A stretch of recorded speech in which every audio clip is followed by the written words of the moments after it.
Well, I think there are a few things. I mean, my sort of excuse to myself for leaving it was, do you know what? The structure of this just doesn't fit me. By the end of it, I was being very closely micromanaged, which is for me a kind of a real challenge. But also, I think for anybody, it's a real sort of fetter on creativity. And I knew I had a lot of creativity to give.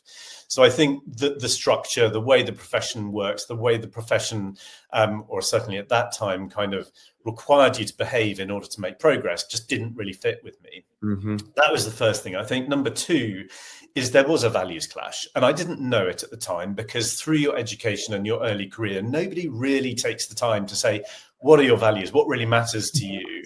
It's simply go and get a job, go and get a profession.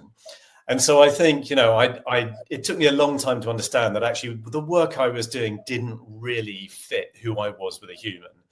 And so, that was a journey of exploration.